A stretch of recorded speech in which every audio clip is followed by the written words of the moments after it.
அனைவருக்கும் வணக்கம். ஆடி மாத ராசி பலன் நம்ம சிவல்புரி சிங்காரம் ஐயா கணிச்சதுபடி நான் உங்களுக்கு சொல்ல போறேன். இப்போ நம்ம பார்க்க போற ராசி வந்து ரிஷபம்.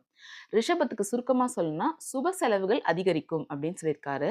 ஸோ இந்த வருடத்துல ஆடி மாத கிரக நிலைகளை ஆராய்ந்து பார்க்கும் பொழுது மாத தொடக்கத்தில் உங்கள் ராசிநாதன் சுக்கிரன் 4ஆம் இடத்தில் சுகஸ்தானத்தில் சஞ்சரிக்கிறார். எனவே சுகங்களும் சந்தோஷங்களும் அதிகரிக்கும். துணிவும் தன்னம்பிக்கையும் கூடும். எடுத்த செயலை எளிதில் முடித்து வெற்றி காண்பீர்கள். உங்கள் ராசியிலேயே விராயாதிபதி செவ்வாய் இருப்பதால் விரயங்கள் அதிகரிக்கத்தான் செய்யும். என்றாலும் அதை சுப விரயங்களாக மாற்றிக்கொள்வது நல்லது. உடன்பிறப்புகளின் வழியில் நடைபெறும் சுபகாரியத்தை முன்னின்று நடத்தும் வாய்ப்பு கிடைக்கும். அடுத்தது பார்த்தீங்கன்னா ஆடி 15ஆம் தேதி, அதாவது ஜூலை 31 அன்னைக்கு என்னன்னா கடக புதன் நடக்குது. அன்று கடக ராசி புதன் செல்கிறார். அங்குள்ள சூரியனோடு இணைந்து புத ஆதிக்க யோகத்தை உருவாக்குகிறார். அவரோடு உச்ச குருவின் இணைந்திருப்பதால் அதிக நன்மைகள் நடைபெறும். உங்கள் ராசிக்கு 2, 5 ஆகிய இடங்களுக்கு அதிபதியான புதன் அவர் சகாயஸ்தானத்தில் வரும்போது குடும்பத்தில் நல்லது நடக்கும். பிள்ளைகளால் பெருமை சேரும். பணப்புழக்கம் நன்றாக இருக்கும். பாதியில் நின்ற பணி மீதியும் தொடங்கும். உடன்பிறப்புகள் உறுதுணையாக இருப்பர். படித்து முடித்து வேலை இல்லாமல் இருக்கும் பிள்ளைகளுக்கு வேலை கிடைக்கும். அவர்கள் வெளிநாடு சென்று படிக்க வேண்டும் அல்லது பணிபுரிய வேண்டும் என்று ஆசைப்படலாம். அது நிறைவேறும். அடுத்தது பார்த்தீங்கன்னா 1ஆம் தேதி, அதாவது ஆடி 16ஆம் தேதி மிதுன செவ்வாய்க்கு செல்றாங்க. ஸோ மிதுன ராசிக்கு செவ்வாய் செல்கிறார். உங்கள் ராசி 7, 12 ஆகிய இடங்களில் அதிபதியானவர் செவ்வாய். விராதிபதியான அவர் தனஸ்தானத்தை வரும்போது விரயங்கள் அதிகரிக்கும்.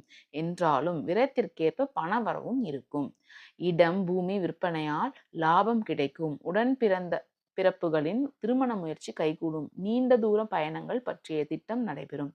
இடமாற்றம் வீடு மாற்றம் பற்றிய சிந்தனை நிறைவேறும். குடும்ப உறுப்பினர்கள் உங்கள் குணமணிந்து நடந்து கொள்வர். உத்தியோகத்தில் சக ஊழியர்களின் ஆதரவு கிடைக்கும். உதாசீனப்படுத்திய உறவினர்கள் ஓடி வந்து இணைவர். உங்கள் முன்னேற்றம் ஆச்சரியப்படுத்துவதாக அமையும். வியாபாரம் முன்னேற்றம் கருதி புதிய கூட்டாளிகள் இணைத்து கொள்ளலாமா என்று சிந்திப்பீர்கள். அடுத்தது ஆடி 17ஆம் தேதி கன்னி சுக்கிரன், அதாவது 2ஆம் தேதி ஆகஸ்ட் அன்று கன்னி ராசிக்கு செல்லும் சுக்கிரன் அங்கு நீச்சம் பெறுகிறார்.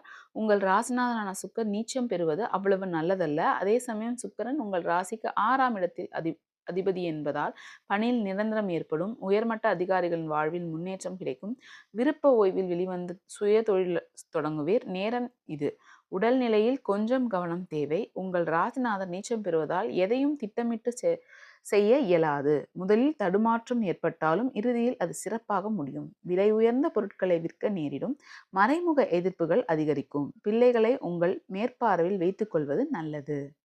பொது வாழ்வில் உள்ளவர்களுக்கு புகழ் கூடும். வியாபாரம் மற்றும் தொழில் செய்பவர்கள் லாபம் ஏற்படும். உத்தியோகத்தில் உள்ளவர்களுக்கு பரிசீலனை இருந்த பதவி உயர்வு இப்பொழுது கிடைக்கும். கலைஞர்கள் சந்தர்ப்பங்கள் சாதகமாக அமையும். மாணவ மாணவிகளுக்கு மதிப்பெண் அதிகரிக்கும். பெண்களுக்கு சுப செய்திகள் வந்து சேரும். சொத்துகள் வாங்கி மகிழும் யோகம் உண்டு.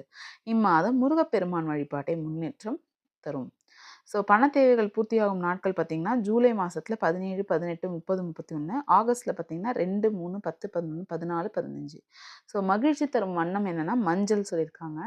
சனி வக்ர நிலையில் இருக்கும்போது என்னெல்லாம் நடக்கும்னா, சனி ராசியில் சஞ்சரிக்கும் சனி பகவான் இந்த மாதம் முழுவதும் வக்ர இயக்கத்தில் இருக்கிறார். வக்ரம் பெற்ற சனி உங்கள் ராசியில் பார்ப்பதோடு 5, 8 ஆகிய இடங்களில் பார்க்கிறார்.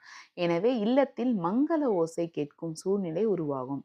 பிள்ளைகளின் கல்யாணம் கனவுகளை நனவாக்க எடுத்த முயற்சி கைகூடும். தொழில் ஏற்பட்ட இழப்புகள் ஈடு செய்ய புதிய வாய்ப்புகள் வந்து சேரும். உத்தியோகத்தில் பணியிட மாற்றம் திருப்தி தரும். தொழில் செய்பவர்கள் பழைய தொழிலை கொடுத்துவிட்டு புதிய தொழிலை தொடங்குவதற்கான முயற்சி ஆர்வம் காட்டுவீர்கள். தொழில் மற்றும் நன்மை தரும் விதம் அமையும். ஸோ ரிஷபராசி சுப செலவுகள் தான் அதிகரிக்கும் சொல்லியிருக்காங்க. அதனால் நீங்கள் இந்த மாதம் சூப்பராக போகும். நன்றி, வணக்கம்.